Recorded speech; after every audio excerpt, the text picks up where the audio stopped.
y 90% de descuento en suscripciones digitales y Club La Nación. En lanacion.com.ar pueden ver todas las ofertas cliqueando el botón suscribirse. Bueno, muy bien, te lo decíamos antes de irnos a la pausa y tenemos que hablar de la situación de Brasil, de Jair Bolsonaro, de este presidente que sube en las encuestas, pero al mismo tiempo avanzan los contagios. Bueno, ¿cómo entender esto? Vamos a preguntárselo a Inés Capdevila. Inés, ¿cómo va? Buenas tardes. Elio. Buenas tardes. Bueno, a ver, ¿cómo se puede entender, después de todo lo que hemos visto y contado aquí de Jair Bolsonaro, cómo minimizó esta pandemia, las cifras que vemos también en Brasil y al mismo tiempo, bueno, que las encuestas lo acompañen? Y te diría que, visto en perspectiva global, también suena bastante insólito, porque presidentes que pasan por exactamente la misma situación de haber minimizado el virus y a la vez ver un avance imparable de la pandemia en sus países, Gran Bretaña y Estados Unidos, ven esos presidentes sus números caer. Acá pasa exactamente lo contrario. Como ya anticipaban algunos sondeos a lo largo de julio, el viernes pasado una encuesta de la encuestadora Paraná arrojó resultados muy sorpresivos, pero que te muestran que eso que se insinuaba tiene cierto piso. A ver. Bien, primero vamos a los números de la pandemia. Dale. En Brasil ya acá más de 2 millones de contagiados, se acercan inexorablemente a los 100.000 muertos, llevan más de 80.000, pero tienen 1.000 muertos por día.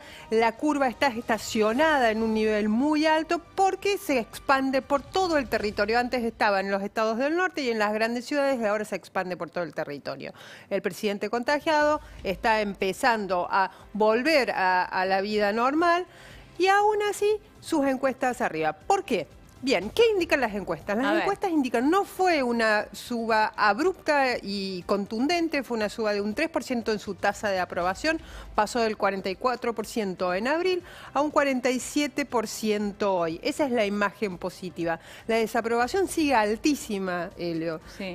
Bajó del 51,7% en Brasil, en abril, que era cuando más desplantes tenía Bolsonaro, hacia su propio gobierno, hacia la sociedad brasileña y por supuesto plantándole cara al virus los de una mismos forma 3 bastante... puntos. Exactamente, cae los mismos 3 puntos. Lo más interesante de esta encuesta es que dice que hoy, faltando 2 años y aproximadamente 3 meses para las próximas elecciones presidenciales, en el cual él tendrá la chance de revalidar o no su mandato, hoy, según los números, Jair Bolsonaro conseguiría la reelección. No lo haría en primera vuelta, porque en primera vuelta obtendría entre un 27 y un 30% de los votos, pero sí lo haría en un balotaje, como sucedió en 2018 cuando derrotó a Fernando Haddad del PT.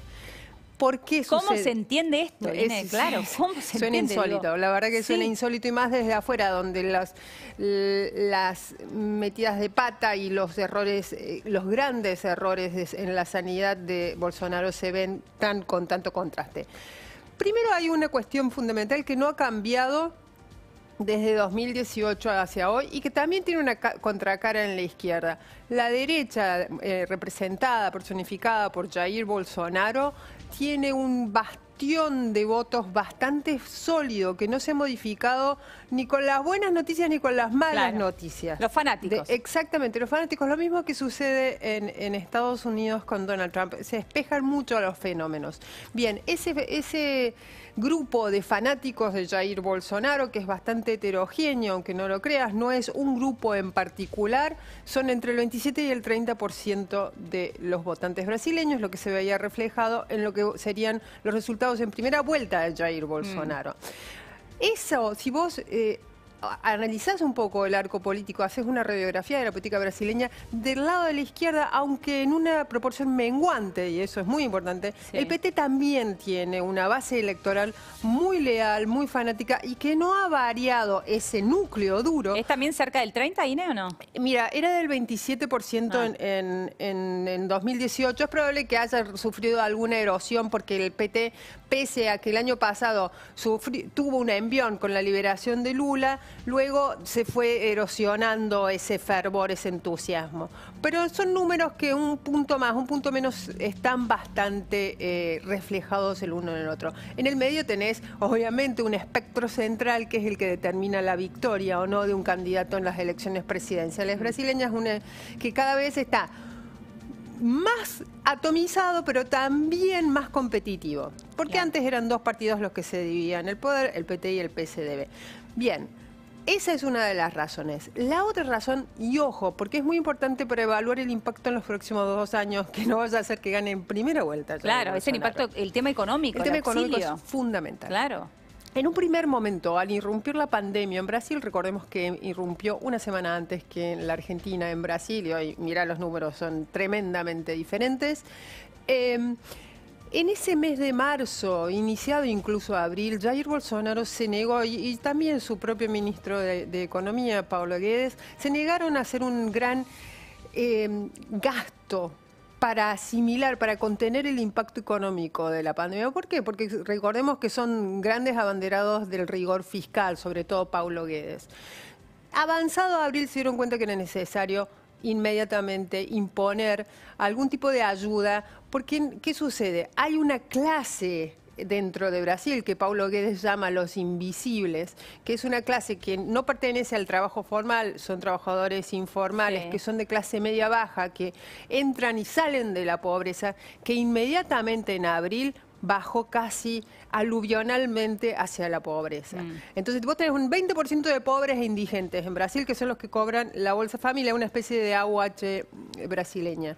Y después tenés este 40%. Bien, lo que hizo el gobierno de Bolsonaro es, a este 60, son 66 millones de brasileños, Sí. a ellos le vamos a dar una especie de IFE, son algo así como $115. 115 dólares a 600 cada reales, uno. 115 Ok. dólares 3 veces. Ahora lo ampliaron. Eso fue lo que a los ojos de los sondeos dio vuelta a la ecuación para Bolsonaro. Entonces, no, bastante sagas que dijo, bien, perfecto. Lo que vamos a hacer entonces es tomar el enorme paquete de subsidios sociales que tiene Brasil. Recordemos que incluso fue anterior, esa política pública fue anterior a lo que hizo la Argentina, incluso fue seguida, fue impuesta por Lula y seguida por el kirchnerismo acá.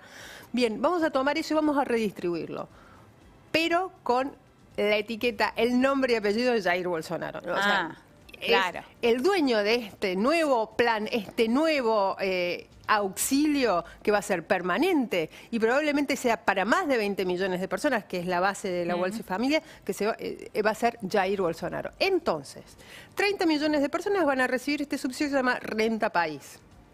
Bueno, Hay ahí que está. tener 10 millones, que es lo que necesita Bolsonaro. Claro, ahí están los votantes. Y a eso le abre a Bolsonaro, que es muy importante, una pequeña puerta de entrada en un lugar que era infranqueable para él, porque es el gran bastión del PT, ¿Cuál que es? es el norte y el noreste brasileño. Claro. Si él logra abrir ciertos surcos ahí, es muy probable que, ¿quién te dice que gane en primera en 2020? Claro, porque si la situación ahora está en Exactamente. balotaje, puede tranquilamente ganar en primera Exactamente. vuelta, Entonces, ¿no? no hay que perder de vista este programa Renta País.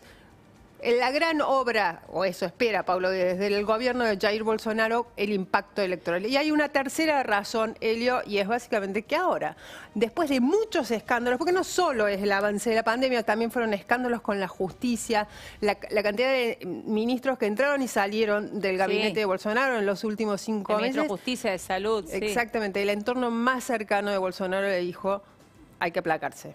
Y ahora estás ante un Bolsonaro que no pierde las mañas, pero está un poquito más contenido. Un poquito más tranquilo. Y eso hace que lleguen a este resultado de las encuestas. Hay rivales para Bolsonaro y ese es otro de los problemas. A No ver. es solo mérito de Bolsonaro estar adelante en las encuestas, también es déficit del arco político Claro, porque eso brasileño. pasa mucho, es cierto. No es solamente lo que vos hagas bien, sino lo que el otro haga lo mal. que hacen Claro. tus rivales mal.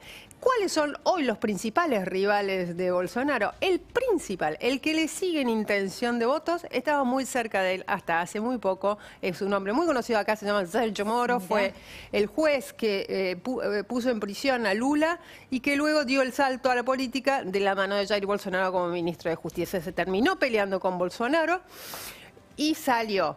Él niega sus intenciones de candidatura, pero en las encuestas rankea muy bien.